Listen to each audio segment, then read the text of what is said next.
when Edie gave him a castle.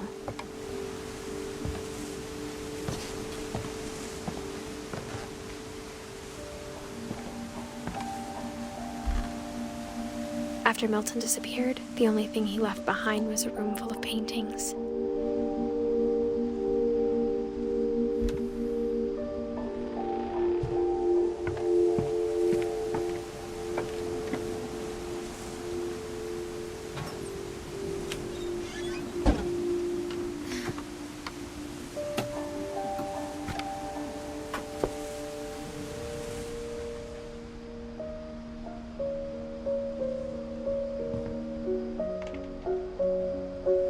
I think Edie was happy to finally have another painter in the family.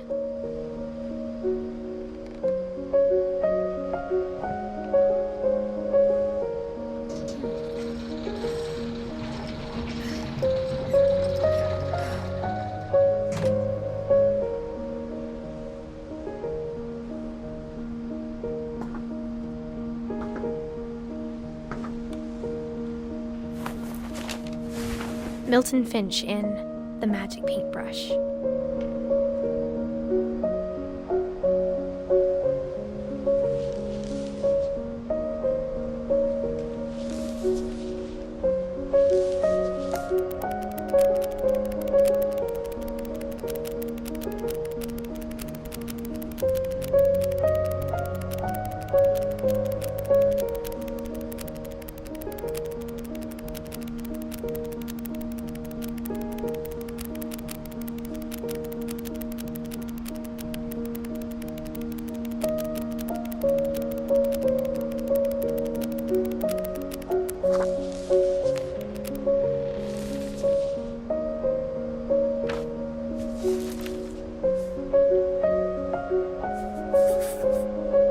I was 4 when Milton disappeared.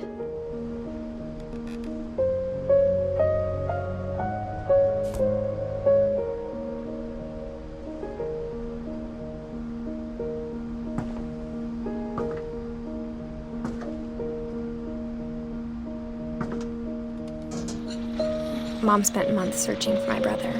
Then she sealed the doors.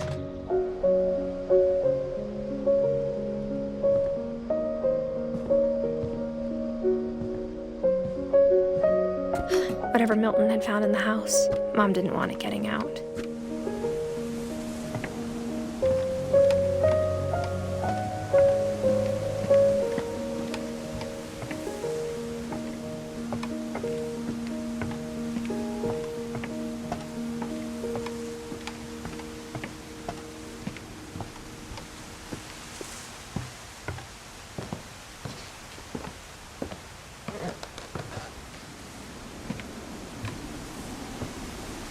Mom definitely blamed Edie, but I think Louis blamed himself.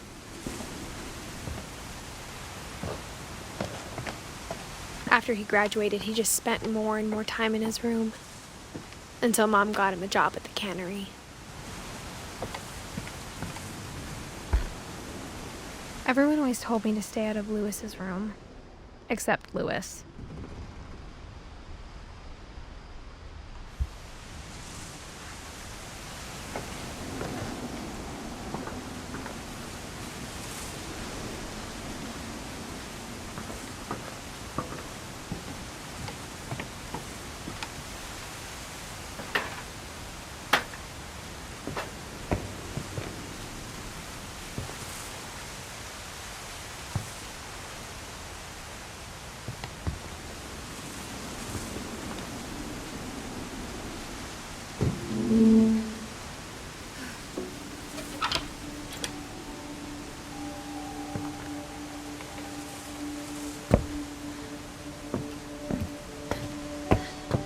Louis's room smelled very, very familiar. That part of him lived on.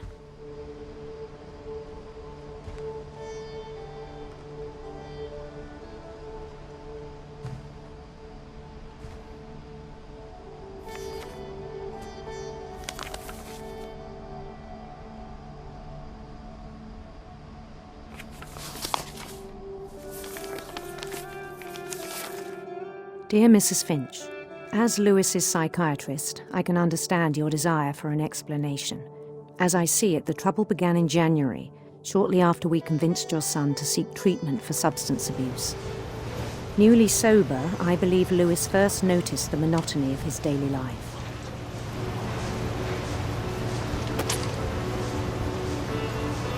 He kept working at the cannery, but he withdrew part of himself.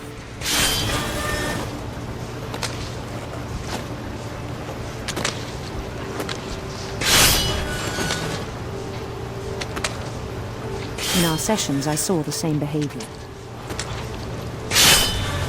His mind began to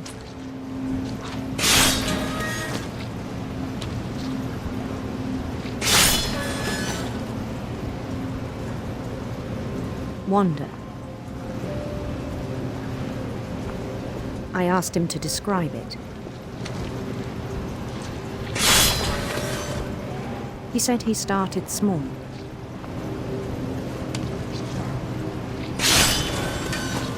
Imagining a labyrinth. He'd feel his way about. Then something moved.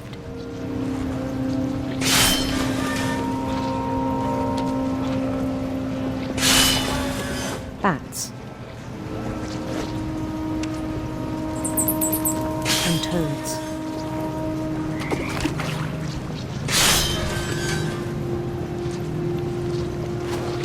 And things that have not names.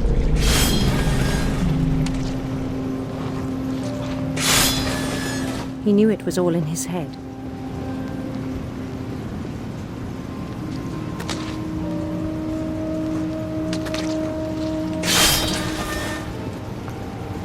But he took it very seriously.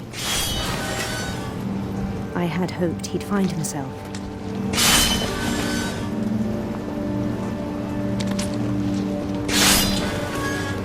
But he found something more.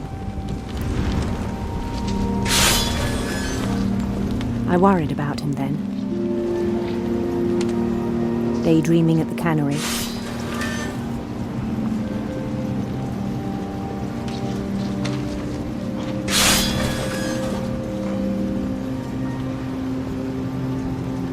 I spoke with his boss. But he said Lewis had become a model employee. Methodical, tireless, focused. Like a whole new Lewis. So I let him go on.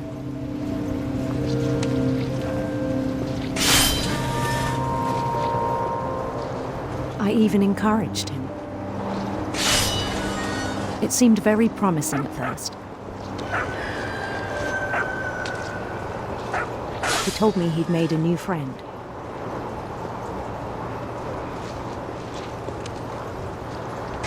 On the edge of a city he named Lewis Topia.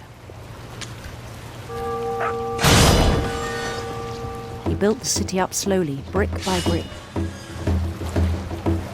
Then he made musicians.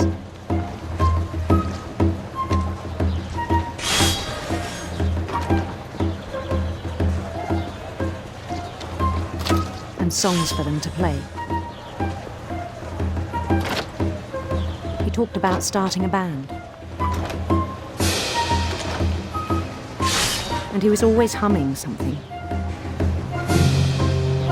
Every day his imagination grew stronger.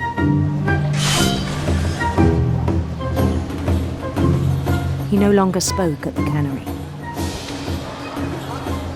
But his chopping was as reliable as ever. Then one day it struck him that all the cheering crowds, even the stones under his feet, were all in his imagination, so he could do whatever he wished.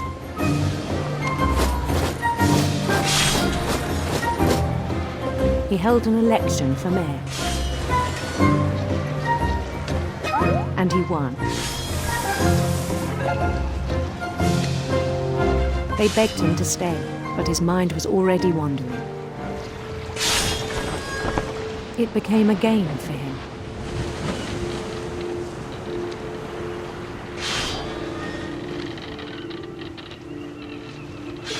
He'd conquer a city, then immediately push on. New Louisville.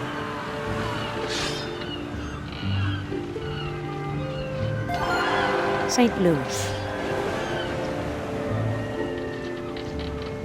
He started drifting away from our reality.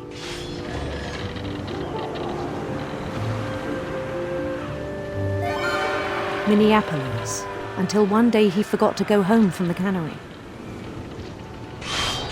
Even as his mother pleaded with him, part of Louis kept sailing on.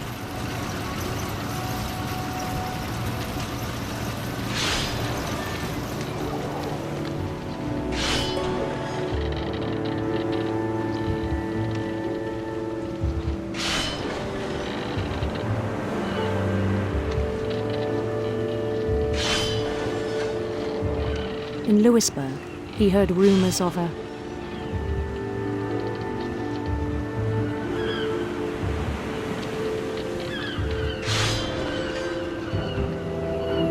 beautiful prince.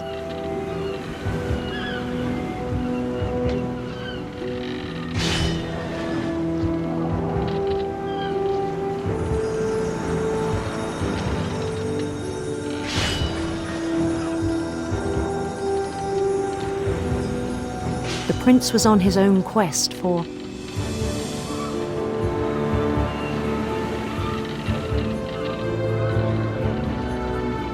sinister serpents.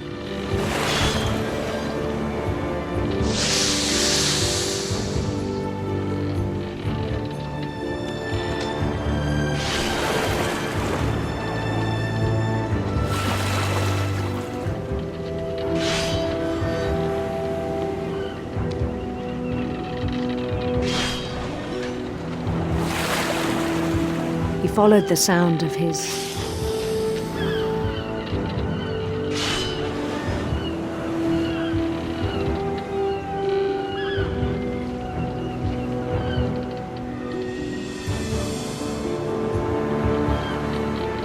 silver harp.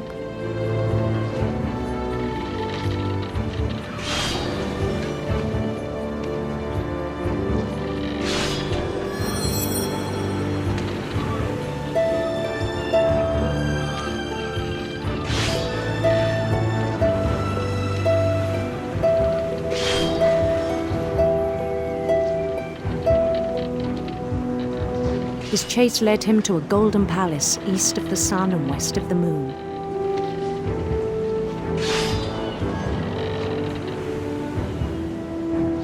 Even then, his logic remained sound.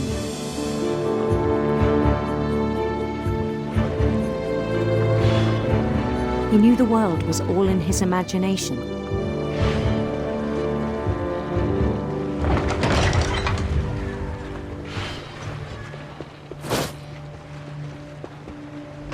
But he was so proud of having created it.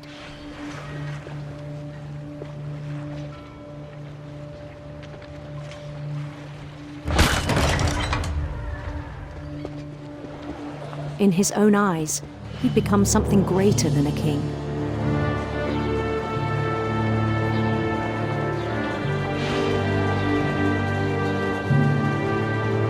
For someone who'd never known success in the real world, I think it was overwhelming.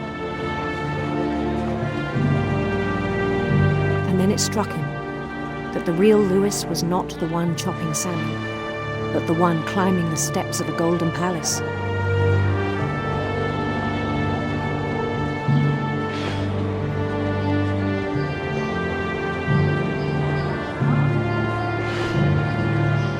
My imagination is as real as my body, he told me.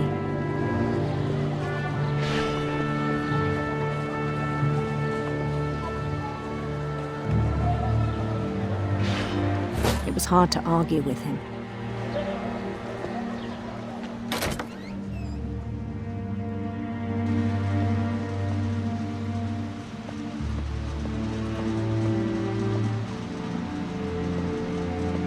He began to forget the world we know.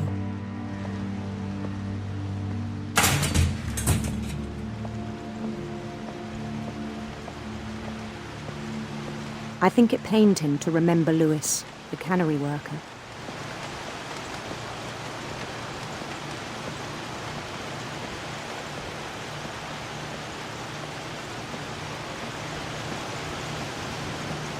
He began to despise the man with a royal contempt.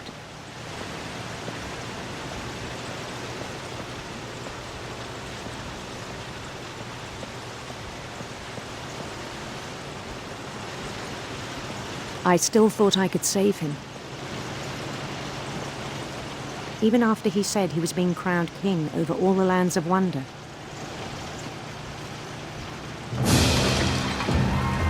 The palace would be packed with his companions.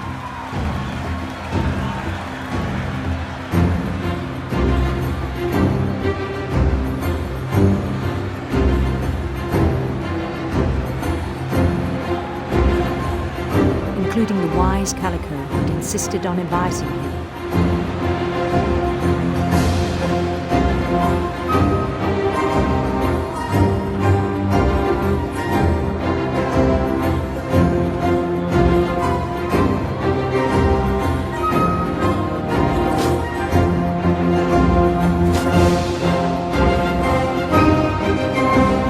His prince waited, holding his crown.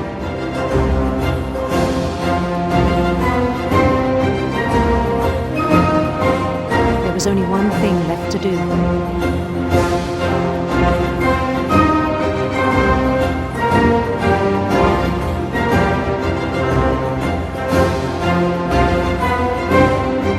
Bend down his head.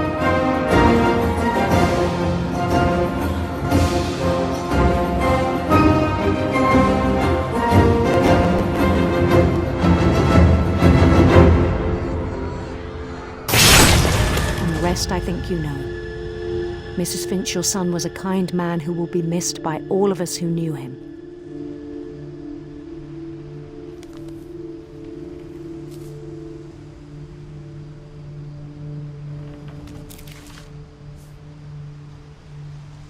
My brother was really cool. I wish you could have met him.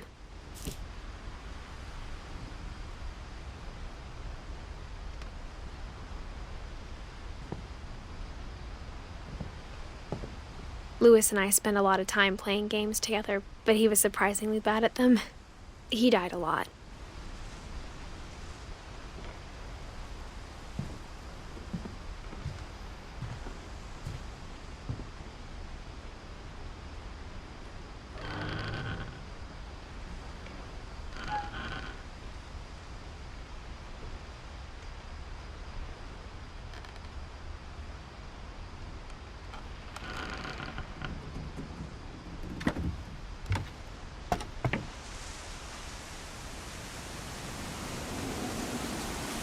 On the way back from Lewis's funeral, my mom told me to start packing. She waited until the day before we left to tell Edie. I'm not sure if she wanted to make it easier or harder.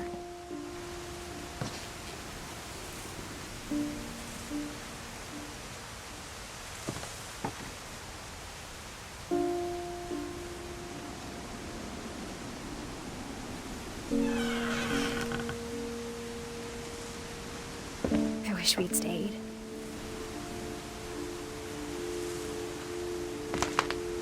But I understand why we left.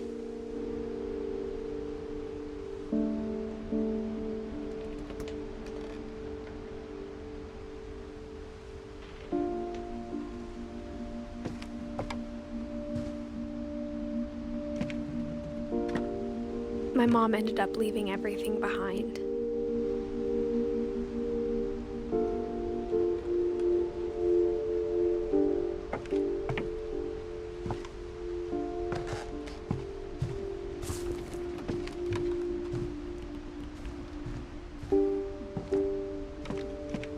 What happened that night had been coming for a long time.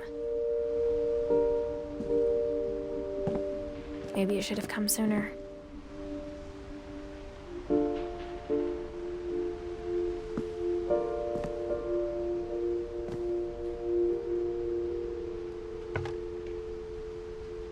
But it had to end one way or another. All that's left now is to tell you about that last night.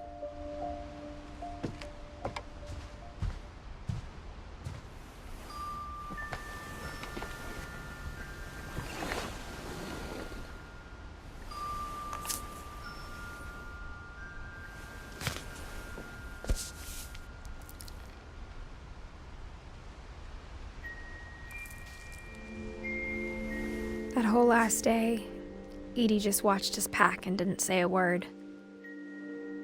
Until supper, when she raised her glass and said, "To our final night together, and all our final nights apart."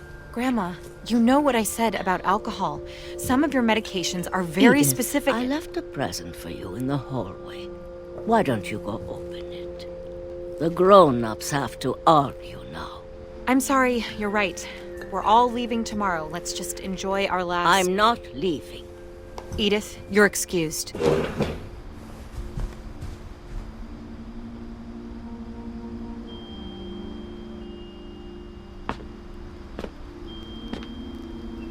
the power had been shut off that morning, but Edie always had plenty of candles. When my mom sealed the library, I don't think she knew about the other entrance. Or that Edie had a key to it.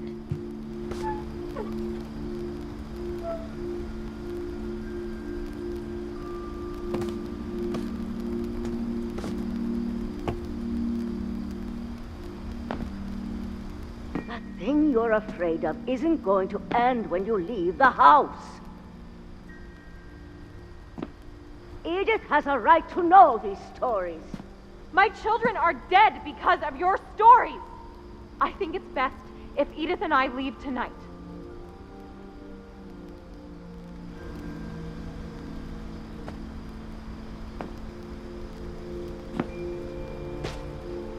We'll have the nursing home send a van for you in the morning, okay?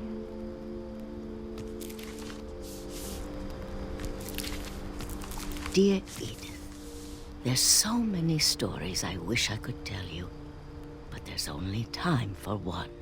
This is about what happened on the night you were born. That night, the tide went way, way out.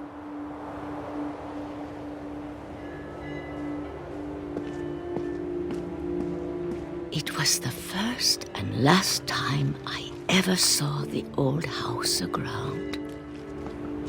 There'd been an earthquake out in the middle of the ocean. They called it the lowest tide in 1,000 years. God, it smelled awful. You know, I've seen that house every day of my life.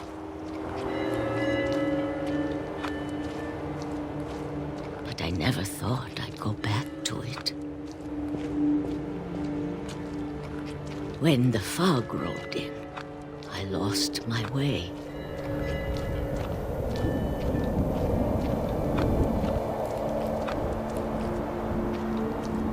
I got turned around.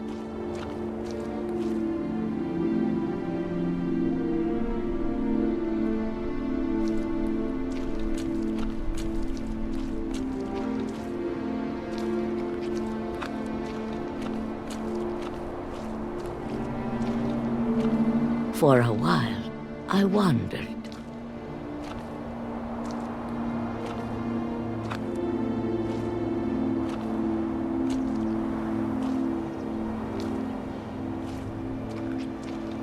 I started seeing things.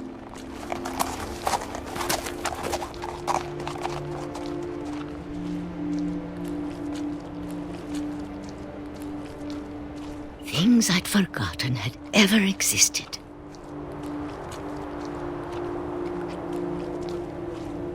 But when I saw them, they felt like old friends. That night, a lot of things came back to me.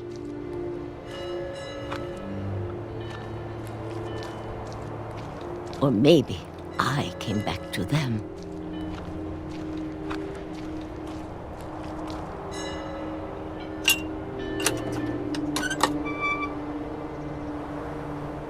Things I can't explain, but that I need you to try and... Edith, what are you doing in here?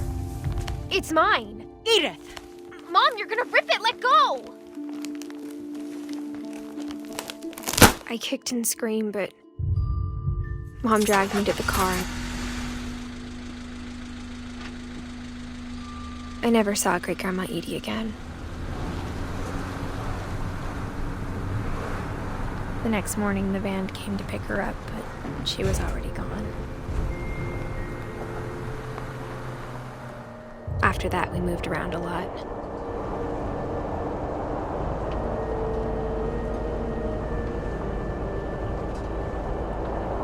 We both tried to make the best of it.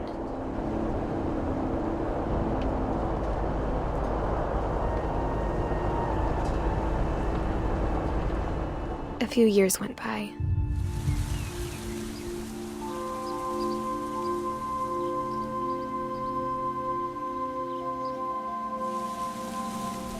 My mom didn't like to talk about it.